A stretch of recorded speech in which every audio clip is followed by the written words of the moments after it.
Bienvenue sur Africa 24 dans cette nouvelle édition de l'actualité. Au sommaire de ce journal, élections générales au Tchad, les législatives, les provinciales et les locales.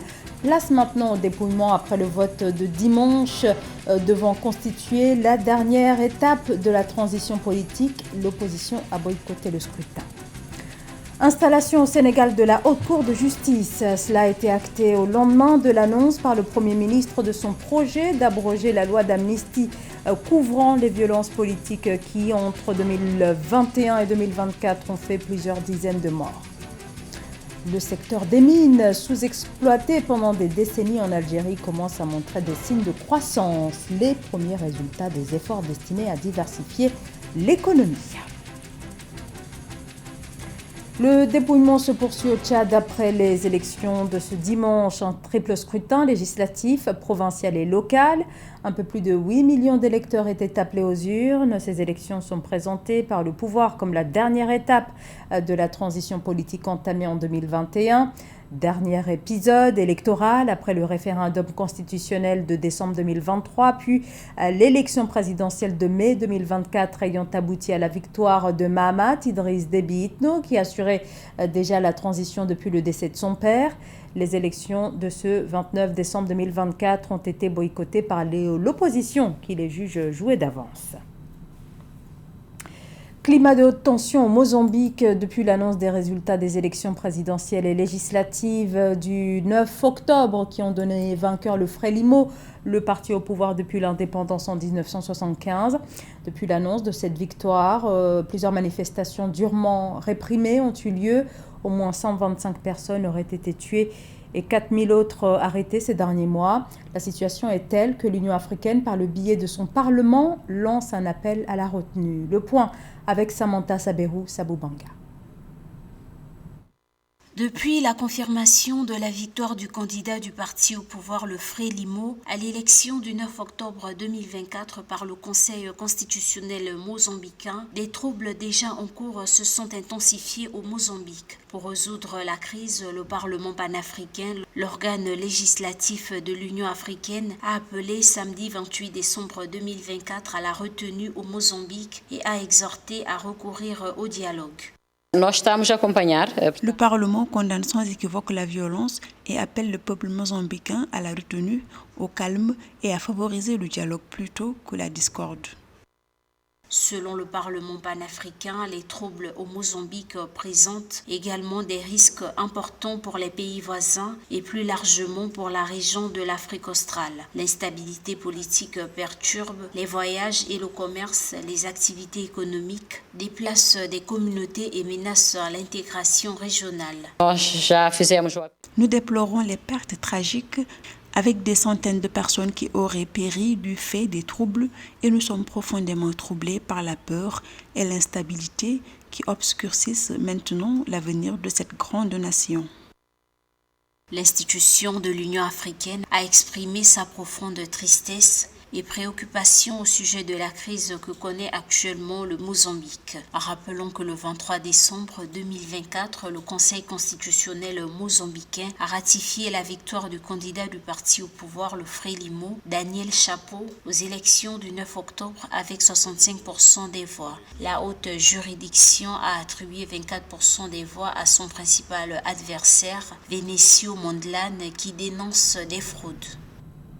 Au Sénégal, au lendemain de l'annonce du Premier ministre Ousmane Sonko du projet d'abroger la loi d'amnistie relative aux 3 années de violence politique qui ont secoué le pays sous la présidence de Macky Sall, l'Assemblée nationale a procédé samedi à l'installation de la Haute Cour de justice, cette juridiction spéciale chargée de juger les hauts responsables de l'État pour des crimes ou délits commis dans l'exercice de leurs fonctions. Philomène Tine.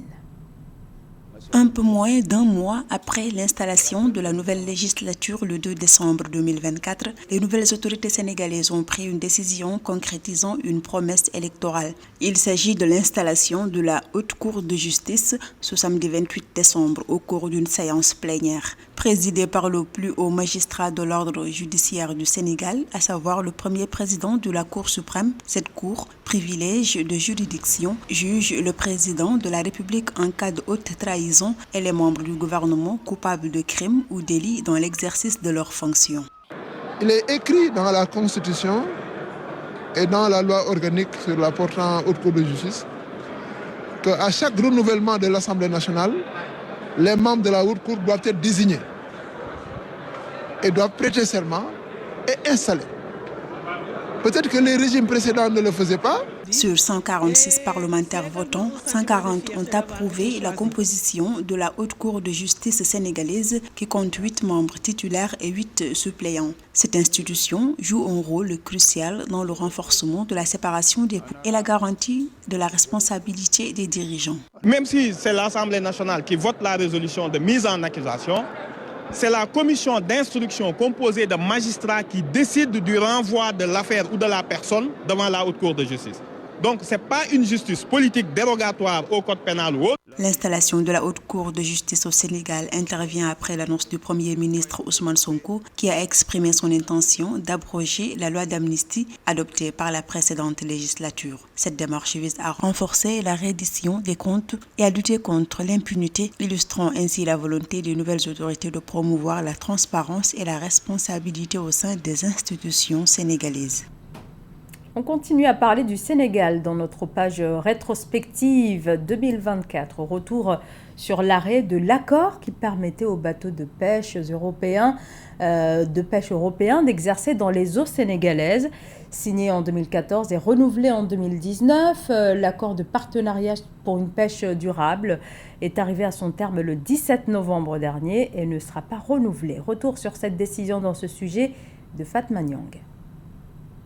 En 2024, le Sénégal et l'Union européenne ont décidé de ne pas renouveler leur protocole d'accord sur la pêche durable, signé le 18 novembre 2019 pour une durée de 5 ans, suite à l'inscription du Sénégal par l'UE sur la liste des pays tiers non coopérants en raison de défaillances dans la lutte contre la pêche illicite non déclarée et non réglementée. Ce protocole arrivé à terme le 17 novembre 2024 à minuit permettait aux navires européens de pêcher dans les eaux sénégalaises 10 000 tonnes pour les thonidés et espèces apparentées, ainsi que 1750 tonnes de merlu par an, en contrepartie d'un financement d'environ 10 milliards de francs CFA sur une période de 5 ans, selon les prévisions. Donc le Sénégal a jugé que c'était extrêmement faible, donc on ne peut même pas parler de revenus, parce que quand même, sur toute une année, avec tout ce que ces bateaux prenaient comme quantité de poissons, avec des techniques souvent de pêche un peu illicites, le gouvernement du Sénégal a décidé quand même de revoir ses contrats.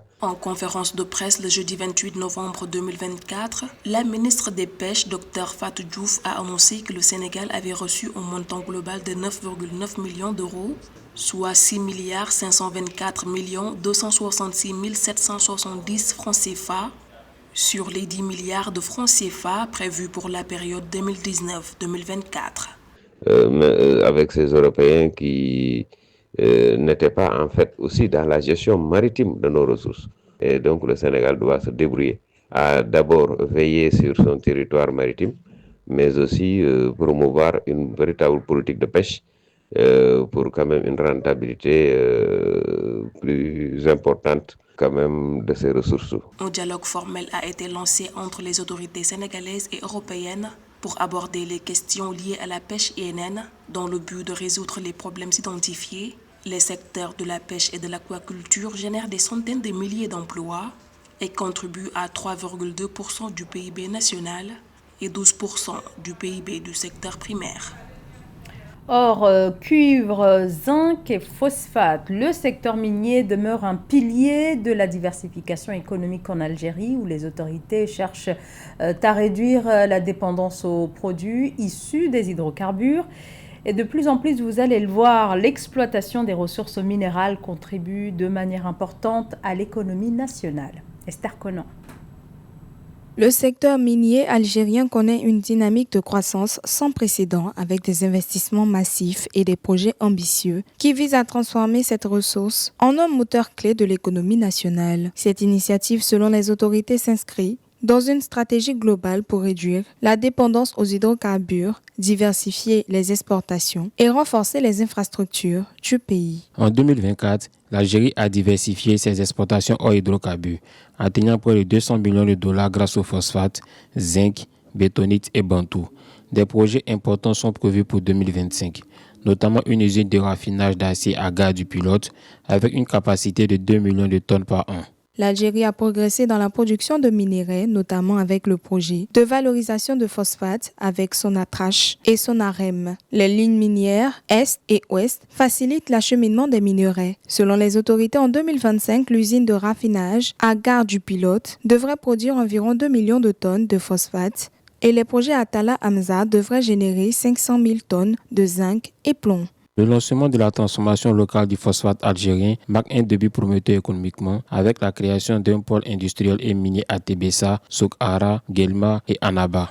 En limitant ses importations et renforçant son secteur minier, l'Algérie franchit un cap décisif vers l'indépendance économique. La valorisation locale de ses ressources devient un levier clé pour la diversification des exportations et stimuler la croissance, réduisant ainsi la dépendance aux hydrocarbures du pays d'Afrique du Nord. La situation est alarmante en Afrique subsaharienne. Une vingtaine de pays présentent un risque élevé de surendettement ou l'ont déjà atteint. La hausse des taux d'intérêt, le surendettement empêche de nombreux États africains de financer leur développement. Face à l'urgence, certains préconisent de trouver des moyens de financement autres que le recours à l'emprunt extérieur. Fraternel Ndakia Isenga. Selon un rapport des Nations Unies, l'Afrique a besoin d'un financement supplémentaire allant jusqu'à 1,6 trillion de dollars pour atteindre les objectifs de développement durable et les aspirations de l'agenda 2063 de l'Union africaine. Bien que l'emprunt reste un outil nécessaire pour faire face aux crises cumulées de la détresse financière, du changement climatique, de l'insécurité alimentaire ou encore des conflits persistants, une autre solution est proposée par des experts pour appuyer les efforts de financement de l'économie africaine. Nous devons travailler sur notre système fiscal pour nous assurer qu'il inclut les secteurs informels, qu'il est numérisé, que toutes les failles ou les flux financiers illicites augmentent sont comblés. Nous devons également réévaluer la façon dont nous donnons les incitations fiscales aux investisseurs.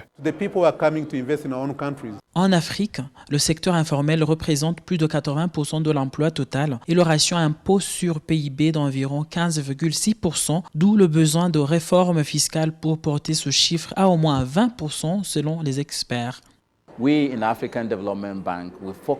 À la Banque africaine de développement, nous nous concentrons davantage sur l'amélioration de l'efficacité fiscale et de l'efficacité de l'administration du système fiscal dans les pays, de sorte que tous ceux qui sont censés payer des impôts, qu'il s'agisse de citoyens ou d'entreprises multilatérales, s'acquittent de leurs impôts, que les droits de douane et les droits d'exportation et d'importation soient effectivement perçus et que chaque personne qui est censée payer un impôt le fasse. Nous devons donc améliorer l'assiette fiscale plutôt que d'augmenter le taux d'imposition. Après s'être attaqué au problème des ressources domestiques, l'Afrique devra poursuivre avec les causes profondes de la dette, selon le secrétaire exécutif de la Commission des Nations Unies pour l'Afrique. Pour lui, il est difficile de trouver une solution durable de la dette sans restructurer l'économie mondiale établie après la Seconde Guerre mondiale, ainsi que sa gouvernance, ses finances, son actionnariat et d'autres questions systémiques, d'où la nécessité de reformer l'architecture financière internationale. Au chapitre sport, la République démocratique du Congo et le Burkina Faso valident leur ticket pour le championnat d'Afrique des Nations de football 2024. L'équipe congolaise a dominé samedi le Tchad, tandis que les étalons du Burkina Faso ont éliminé les éléphants de la Côte d'Ivoire. Le résumé des matchs par Philippe Akwa. Le 28 décembre 2024, la RD Congo s'est qualifiée pour le championnat d'Afrique des Nations de football en battant le Tchad 3-1 à Kinshasa après un match nul à l'aller. Oscar Kabouit du TP Mazembe a ouvert le score avant une montée en puissance des Léopards à prime qui ont scellé leur victoire grâce à Jonathan Mokonzi et Nwembo Ntumba. La RDC Congo s'est qualifiée pour le prochain CHAN sans avoir des coups de frayeur. C'est vrai, il faut le dire à l'aller, il y a eu le match nul qui était déjà un point bénéfique, un exploit pour les Tchadiens. Mais à domicile, avec le soutien du public, la victoire était tellement évidente et c'est ce qu'ils ont démontré. Dans une autre rencontre, le Burkina Faso a renversé la Côte d'Ivoire lors d'une confrontation allaitante. Défaite 2-0 à l'aller. Le Burkina a répondu présent à Bamako en s'imposant 2-0 grâce à Aboubakar Traoré et à Alain Kanté avant de l'emporter au tir au but 4-2.